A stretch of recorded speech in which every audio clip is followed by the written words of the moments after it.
If you log on to any social media platform right now, you will be instantly assaulted by the modern definition of success.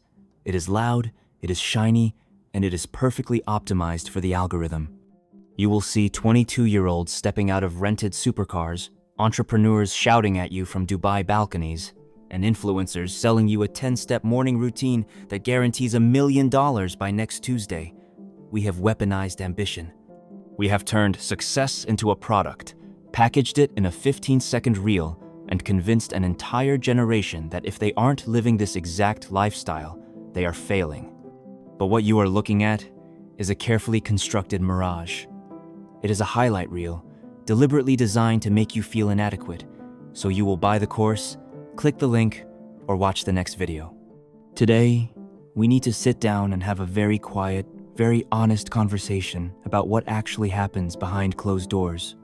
We are going to talk about the brutal, unglamorous, and often lonely truth about what it really takes to win, and what happens when you finally do. The biggest lie we are sold is the montage. In movies, the protagonist decides to change their life. A high-energy song plays, the camera cuts rapidly for 2 minutes, and suddenly, they are a master. We expect our lives to feel like a montage, but true success is not an event. It is not a sudden, explosive moment of glory. True success is, frankly, incredibly boring. It is the architecture of routine. It is doing the exact same tedious, unsexy task every single day for 5 years, long after the initial motivation has completely evaporated.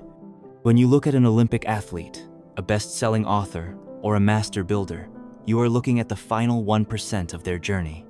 You don't see the thousands of hours they spent sitting alone in a room, feeling frustrated, wanting to quit, and doing the work anyway. You want the reward without the risk. You want the masterpiece without holding the heavy hammer. But the universe does not negotiate. The price of admission to the top 1% is your willingness to endure compounding boredom when everyone else is seeking cheap entertainment.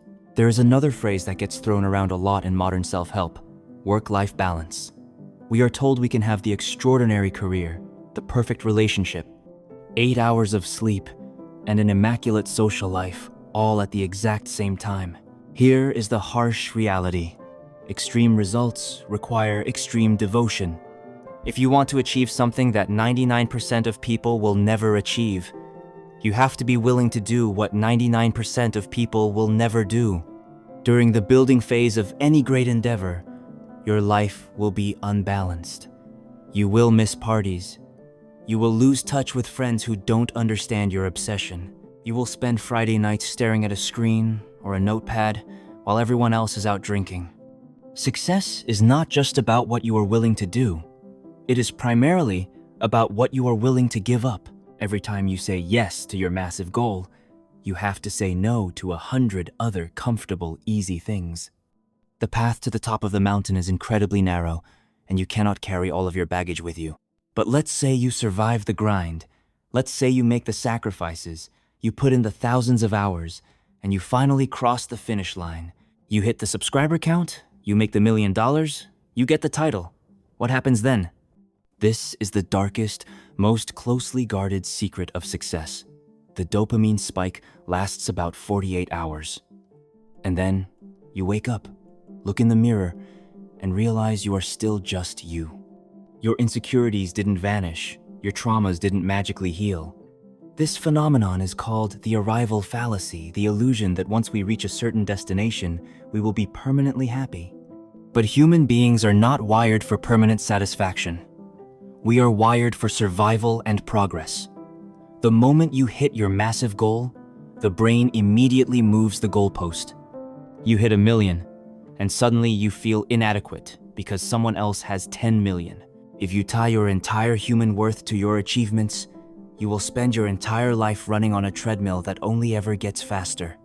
So, if the grind is brutal, the sacrifices are massive, and the finish line is a moving target, what is the point of any of this?